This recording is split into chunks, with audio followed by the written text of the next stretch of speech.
মানুষ হিসেবে মানবিক আবেদন নিয়ে উত্তর ত্রিপুরা জেলার জেলা শাসকের নিকট ডেপুটেশন দিল পেকুছড়ার আশ্রয় নেওয়া উদ্বাস্তুরা জানায়, না আছে খাদ্য, না আছে জল, কাপড়, বাঁশ আর পলিথিন দিয়ে তৈরি করা ঘরে জীবনযাপন করে চলেছে 28টি পরিবার। প্রায় 20 বছর যাবৎ আনন্দবাজার, দশদা, গছিরামপাড়া, জয়শ্রী সহ অন্যান্য এলাকা থেকে জাতি দাঙ্গার কারণে ঘরবাড়ি ফেলে এসেছেন। এখন তাদের একমাত্র ভরসা সেই বাঁশ এবং পলিথিনের তৈরি আস্তানা। পানিসাগর মহকুমার পেকুছড়া গ্রামে প্রায় 1 মাস যাবৎ বসবাস করছে ওই উদ্বাস্তু বাঙালি পরিবারগুলো।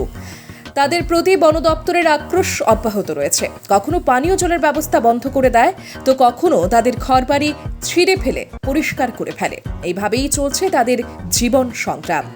আর্থিক অবস্থাও খুব একটা ভালো নেই, তাই 28টি পরিবারের সদস্যরা টাকা পয়সা একত্রিত করে কোনো মতে 3টি পরিবার সোমবার দুপুরে জেলা শাসক দেবপ্রিয় বর্ধনের কাছে ডেপুটেশনে উপস্থিত হন।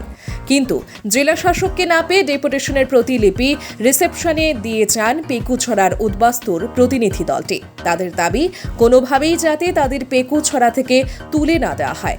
একদিকে চলছে রোদ বৃষ্টির খেলা, অপরদিকে চলছে মানুষের জীবন সংগ্রাম।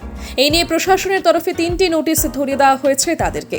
আগামী 6 জুন যদি উদ্বাস্তুরা নিজেদের আস্তানা গুটিয়ে না নেয়, তবে বন দফতরের পক্ষ থেকে তাদেরকে উচ্ছেদ করা হবে বলে জানানো হয়েছে।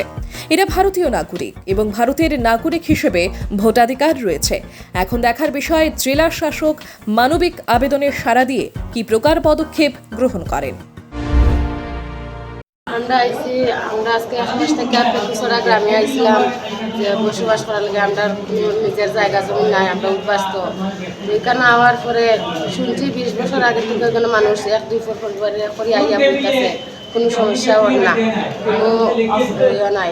আমরা এখানে আওয়ার পরে আজকে 1 মাস যাবত আমরা আবার পরের দিন থেকে শুধু এই ফরেস্ট ডিপার্টমেন্ট আমরা উপরে মানে এক ধরনের অত্যাচারে আমরা এখানে উঠাইয়া দিতে চাইতেছে। আমরা পলিথিন দিয়ে তাম্বু বানাইছি, তাম্বুটা উঠাইয়া নেয় গিয়া, সিরিয়া নেয় গিয়া, আমরা উপরে অনেক হেনস্থা করাইছে।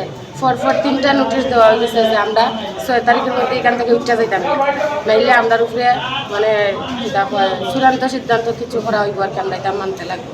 তো আমরা কোনো সরকার থেকে কোনো সহায়তা করা হয়েছে না। তো আমরা তো এখান থেকে যাইতে পারতাম না।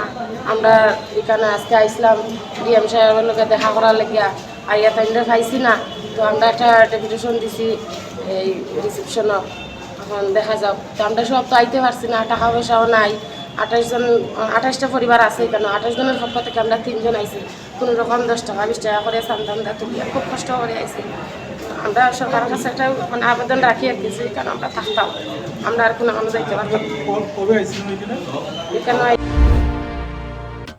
Report News on Time.